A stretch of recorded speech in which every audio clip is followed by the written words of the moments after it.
मजबूत पाकिस्तान। अरे क्या अमेरिका की और पाकिस्तान की बाउंड्री लगती है क्या सर? जब वॉर आपके घर में आ जाएगा तब आपको नजर आएगा, तब आप अमेरिका के अगेंस्ट बात करोगे। क्लियर नजर आ रहा है कि कैसे अमेरिका, नाटो एशिया के अंदर एक बड़े वॉर की प्लानिंग कर रहा है।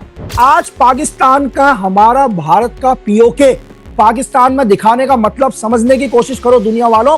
वो पाकिस्तान को यह दिखा रहा है कि अमेरिका तेरे साथ है, पूरा नाटो तेरे साथ है। आप असली मकसद समझो। नहीं सर, बिल्कुल। और देखिए ना, इधर बीच में पीओके में भी भारी बवाल है। हर दिन इसके पाकिस्तानी रेंजर्स सेना कत्लेआम कर रही है। उनके पीछे कौन है सर? उनके पीछे भी यही सीआईए है। सुनिए सर, पाकिस्तान के अंदर हर रोज कत्लेआम करा रहा है। ब्लेम किसके ऊपर आ रहा है? इंडिया के ऊपर। मेरी बात समझ रहे हैं? ऐसे एविडेंस दिए जा रहे हैं पाकिस्तान को कि पाकिस्तान को लग रहा है कि इंडिया का आरएनडब्ल्यू या हमारी इंटेलिजेंस विंग ये सारा का सारा ऑपरेशन कर रही है ताकि पाकिस्तान और हिंदुस्तान का युद्ध कराया जा सके। लकी सर, मैंने आपके तमाम इंटरव्यूज किए हैं, बहुत बार आपसे बात करने का, मुझे मिलने का मौका भी मिला है। मैंने जीवन में पहली बार आपको इतना गुस्से में और इतना लाउडली स्पीकिंग मैंने कभी ऐसा चेहरा मतलब नहीं देखा है। जब भी 3-4 बार 5 बार जब भी मैंने इस इंटरव्यू, तमाम सवाल मैंने आपसे पूछे हैं, लेकिन इस बार ये गुस्सा, ये नाराजगी, मतलब मैं ये समझना चाहता हूं कि जो हमारे नाविकों की हत्या हो रही है या फिर सराउंडिंग हिंदुस्तान को घेरने के जो चारों तरफ से चौतरफा प्रयास किए जा रहे हैं, ये सर ये उसकी वजह से, और ये अग्रेसिव, मैं सर आपको पहली बार इतना गुस्से में देख रहा हूं। सर आप बगल में नेपाल देखो ना सर, एमसीसी प्रोजेक्ट के बहाने नेपाल को क्या किया? अमेरिका ने करोड़ों की फंडिंग दी। चलो सर, अच्छी बात, आप करोड़ों की फंडिंग दे रहे हैं लगातार, लेकिन आप क्या कर रहे हैं? उनके आर्मी एरिया के अंदर अपने लीडर्स को भेज रहे हो, विजिट करा रहे हो। सर आप दुनिया को गुमराह कर रहे हो कि हम नेपाल को क्या कर रहे हैं? डेवलपमेंट करने के लिए, इलेक्ट्रिक के लिए, वाटर के लिए पैसा दे रहे हैं, लेकिन एक्चुअल क्या कर रहे हो? आप एक वॉर ग्राउंड तैयार कर रहे हो सर। आप बांग्लादेश के अंदर क्या कर रहे हो? बांग्लादेश के अंदर कह रहे हो कि हम लोगों की मदद कर रहे हैं। लोगों की मदद करने के लिए हम क्या कर रहे हैं? गारमेंट्स का बिजनेस बढ़ाने के लिए उन्हें पैसा दे रहे हैं, लेकिन आप क्या कर रहे हो? नेपाल को भी एक वॉर में कन्वर्ट कर रहे हो सर। आप बांग्लादेश को भी एक वॉर में कन्वर्ट कर रहे हो। आप वहीं म्यांमार में चले जाओ, आप म्यांमार में बोलते हो कि लोग बहुत परेशान हैं, लोगों के पास खाने का सामान नहीं है, हम लोगों को खाना भिजवा रहे हैं, हम लोगों को दवाइयां भिजवा रहे हैं, लेकिन उन एनजीओ के बहाने आप क्या कर रहे हो? एंटी नेशनल आदमी को तैयार कर रहे हो। आप क्या कर रहे हो? पूरे के पूरे एक मिलिटेंट ग्रुप को तैयार कर रहे हो जंगलों के अंदर। सर ये सबको नजर आ रहा है, लेकिन क्यों नहीं बोल रहे? सर मैं ये बोल रहा हूं, तब ये वो लोग बोलेंगे जब बॉडी बैग घर तक पहुंचेंगे, तब तक इस देश के अंदर कोई नहीं बोलेगा सर। तो सर ये गवर्नमेंट क्या इसमें कोई स्टेप नहीं उठा रही क्या? इनको सर चलो गवर्नमेंट तो स्टेप उठा रही है, लेकिन इस देश की जनता सो रही है सर। चलो गवर्नमेंट, अच्छा आपके घर में नल पानी ना आए तो भी गवर्नमेंट, आपके घर की लाइट चली जाए तो भी गवर्नमेंट। जब आप गवर्नमेंट से शिकायत कर सकते हो, आपको हजारों शिकायतें इस गवर्नमेंट से है, लेकिन आप इस गवर्नमेंट के साथ खुल के खड़े नहीं होते। आज पूरा देश आगे खड़ा हो जाए कि सर हम आपके साथ हैं, आप अमेरिका के खिलाफ एक्शन लो। देश के अंदर किस जनता ने लिया सर? जब जनता को ही नहीं पसंद तो क्या करेंगे लीडर्स भी? आ जाएंगे हजारों लोग। अगर एक भी स्टेटमेंट दे दिया अमेरिका के अगेंस्ट, और सपोज करो कि छोटे से स्टेटमेंट में अमेरिका ने बोल दिया कि यार हम तो हिंदुस्तान के अंदर सोशल मीडिया बैन कर देंगे, अमेरिका सिर्फ धमकी देगा, क्योंकि अमेरिका को अरबों का फंड आ रहा है यही हिंदुस्तान से सर। लेकिन क्या होगा? लाखों करोड़ों लोग रोड पर आ जाएंगे कि गवर्नमेंट ने हमारा रोजगार ले लिया। अब एक देश रहेगा तब रोजगार रहेगा भाई। अच्छा लकी सर, ईरान के साथ में जो ये इनकी वॉर हुई, इसमें सबसे बड़ी बात थी कि सारे ईरानियंस अपनी सरकार के फेवर पे और उसके बिल्कुल अपने देश के लिए खड़े रहे सर। तभी तो अमेरिका घुटनों में आ गया ना सर देश के। और क्या बोला ईरान ने? बोला मुझे $400 बिलियन चाहिए। अमेरिका को झक मार के 300 में एग्रीमेंट करना पड़ा। बोला ठीक है हम 300 देंगे, 150 के लिए रेडी भी हो गए सर कॉर्पोरेट कंपनी दुनिया के। तो ये होता है जब कोई देश, पूरा देश अपनी गवर्नमेंट के साथ होता है ना सर, तो दुनिया की महाशक्ति भी उस देश को नहीं हरा सकती। मैं आपसे हमेशा कहता हूं सर, आज भी आपसे मैं कह रहा हूं, अपने हर वीडियो में कह रहा हूं कि आप जिसको पीस समझ रहे हैं, एक बार आप अमेरिका का इलेक्शन खत्म होने दो, आपको समझ में आ जाएगा क्या पीस साइन था क्या नहीं। आज भी ये दुनिया के बड़े बड़े लीडर मुस्कुरा रहे हैं कैमरे के पीछे। पता है क्यों? कह रहे देखो हम दुनिया को कैसे गुमराह करते हैं। पहले हमने पूरी दुनिया को खंडर बना दिया, अब हम कहते हैं शांति, क्योंकि हमारे को क्या करना है? दोबारा अपनी सेना को तैयार करना है। अगर अमेरिका हो, नाटो हो, ब्रिटेन हो, फ्रांस हो, सर इनके भी तो हथियार लगे हैं युद्ध में, इनके भी तो ड्रोन खराब हुए हैं, इनके भी तो मिसाइलें बर्बाद हुई हैं, इनके भी तो फाइटर जेट गिरे हैं। तो दुनिया का कितना भी पावरफुल देश हो उसको भी तो रिकवरी चाहिए। अब पूरी दुनिया के अंदर अमेरिका क्या बोल रहा है, भाई मैंने तो शांति कर दी, दुनिया के अंदर डीजल सस्ता होगा, लेकिन दुनिया को यह नहीं बता रहा कि इसी डीजल में जो डील होगी डॉलर में, उसमें भी मैं अरबों रुपए कमाऊंगा। बात समझ रहे हैं सर? तो अमेरिका के तो सर क्या बोलते हैं उसको, सर भी कढ़ाई में है घी की, हाथ भी कढ़ाई में, इसको दुनिया कब देखेगी सर? सर एक अभी आज ही एक और हैपनिंग हुई कि हिंदुस्तान का जो मैप है उसके साथ भी छेड़छाड़ कर दी गई, पीओके को पाकिस्तान का हिस्सा अमेरिका अब बता रहा है।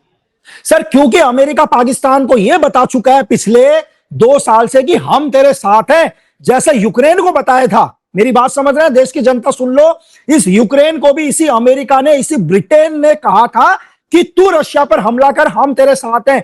आज पाकिस्तान का, हमारा भारत का पीओके पाकिस्तान में दिखाने का मतलब समझने की कोशिश करो दुनिया वालों। वो पाकिस्तान को यह दिखा रहा है कि अमेरिका तेरे साथ है, पूरा नाटो तेरे साथ है। आप असली मकसद समझो, ताकि पाकिस्तान को यह लगे कि अगर युद्ध होता है तो पूरा का पूरा नाटो, पूरा अमेरिका पाकिस्तान के साथ खड़ा है। लेकिन पाकिस्तान एक बारी गाजा को देख ले, यूक्रेन को देख ले, इराक को देख ले, लीबिया को देख ले, मन को देख ले, आज जो खंडर बन चुके हैं। सही कह रहे हैं, इन सब के पीछे ये पश्चिमी ताकतें हैं, जितने भी आपने एग्जाम्पल दिए हैं। और यहां आप ये चीज बताइए ना सर, मुझे तो मेरी तो आवाज नहीं पहुंचती पाकिस्तान में, मुझे तो बैन कर दिया है सर, बैन कर दिया। सर एक चीज मुझे ये बताओ कि हमारे देश के अंदर आज हजारों एंटी इंडिया लोग हैं, हम बैन नहीं करते, लेकिन पाकिस्तान तो मेरी आवाज अपने देश में पहुंचने नहीं देता, बोलता नेशनल सिक्योरिटी का हवाला देके बैन कर दिया। खतरा है, आप लकी बेस। क्यों खतरा है सर? मैंने कौन सा एक चीज बताओ आपके देश के अंदर बॉम्ब गिरा दिए? मैंने तो आपके देश के नागरिकों को सच बताने की कोशिश करी कि आपकी आर्मी, आपके फील्ड मार्शल आसिम मुनीर कैसे आपको अंधकार में झोंक रहे हैं। आपके आसिम मुनीर तो चले जाएंगे ब्रिटेन, जैसे आपके पिछले परवेज मुशर्रफ आपके ये भी चले जाएंगे, लेकिन आपके पाकिस्तान को ये 1000 साल पीछे छोड़ के जाएंगे। नहीं सर बिल्कुल। और देखिए ना, इधर बीच में पीओके में भी भारी बवाल है, हर दिन इसके पाकिस्तानी रेंजर्स सेना कत्लेआम कर रही है। उनके पीछे कौन है सर? उनके पीछे भी यही सीआईए है, मेरी बात समझ रहे हैं? इनके पीछे भी सीआईए, इनके पीछे भी MI6 है, ताकि पाकिस्तान के अंदर एक ऐसा माहौल बनाना। मैं आपको क्या बता रहा हूं, यही वो अमेरिका है जो दुनिया को सबूत देता है, यही वो अमेरिका था जिसने 2003 में कहा था कि सद्दाम हुसैन परमाणु बना रहा है और खंडर बना दिया पूरे इराक को, लेकिन लास्ट में क्या हुआ? कुछ भी नहीं, कोई परमाणु नहीं। आज पूरी सीआईए मिलके, सुनिए सर, पाकिस्तान के अंदर हर रोज कत्लेआम करा रहा है। ब्लेम किसके ऊपर आ रहा है? इंडिया के ऊपर। मेरी बात समझ रहे हैं? ऐसे एविडेंस दिए जा रहे हैं पाकिस्तान को कि पाकिस्तान को लग रहा है कि इंडिया का RNW या हमारी इंटेलिजेंस विंग ये सारा का सारा ऑपरेशन कर रही है, ताकि पाकिस्तान और हिंदुस्तान का युद्ध कराया जा सके। ये दुनिया को समझना चाहिए सर। और मैं आपको ये बता रहा हूं कि इसके लिए अंदर से आसिम मुनीर रेडी है। कि बहुत बड़ा है सर, ये आप जो बात बता रहे हैं कि किस तरह से हिंदुस्तान और पाकिस्तान के बीच में जो रिश्ते हैं उसको युद्ध वाली स्थिति में पहुंचाने की ये कवायद पूरी की पूरी चल रही है, जहां पर रकीब इसको पूरी तरह से एक्सप्लेन कर रहे थे कि कैसे यहां पर देख सकते हैं आपकी पीओके के अंदर। लकी सर, मैं जानता हूं आप व्यस्त हैं, एक सवाल आखिरी में सर बस लूंगा कि आखिरकार इन सब चीजों का निष्कर्ष क्या है, हल क्या है? अमेरिका क्यों इस तरह से आमदा हो रहा है, और ये अगर हिंदुस्तान पाकिस्तान का वॉर क्यों कराना चाह रहे हैं सर? सर वॉर तो होगा, वॉर तो रुकेगा नहीं सर। जहां रशिया और यूक्रेन का वॉर धीरे धीरे कम हो रहा है, ईरान का वॉर रुक गया। मैंने आपको बोला कि ऑपरेशन अनथिंकेबल के तहत ये वॉर नहीं रुकेगा। अगर ईरान का वॉर रुका है तो ये वॉर एशिया के अंदर आएगा, वॉर होगा। वॉर के लिए रेडी रहे भारत, रेडी रहे पाकिस्तान, चाइना, ताइवान। वॉर तो कराना है सर। दुनिया के अंदर आर्म्स बिकने हैं, हथियार बिकने हैं, दुनिया के बड़े बड़े बिलियनियर्स को अरबों का फंड कमाना है। आप मेरी बात समझ रहे? बहुत सारे लोग बोलते हैं कि यार कहीं इंटरनेट की लाइनें ना कट जाएं। मैं तो कहता हूं कि एलन मैक्स ना कटवा दे इंटरनेट की लाइनें, ताकि उनका स्टारलिंक पूरी दुनिया में चले। मेरी बात समझ रहे हैं सर? और ब्लेम किसके ऊपर आएगा? ब्लेम आएगा ईरान के ऊपर या ब्लेम आएगा किसी देश के ऊपर, और बाद में आपको पता चलेगा कि खुद ही अमेरिका ने क्या कर दिया, पूरा इंटरनेट खत्म कर दिया, ताकि पूरी दुनिया के अंदर एलन मैक्स का क्या चल सके, स्टारलिंक चल सके। ये दुनिया का बड़ा गेम है सर। जितनी जल्दी लोगों को समझ में आ जाए अच्छा है। और मैं आपसे एक ही चीज कहता हूं सर, शुरू से कह रहा हूं, मजबूत बनो। मजबूत के लिए दुनिया में कोई कानून लागू नहीं होते, बस अपने देश के साथ खड़े रहो हर परिस्थिति में। अगर देश रहेगा, आपका घर रहेगा, जिस सोशल मीडिया है आपका वो रहेगा, आप रहोगे sir. Thank you sir. Thank you sir, thank you so much lucky sir, हमारे साथ जुड़े थे sir. Thank you so much sir.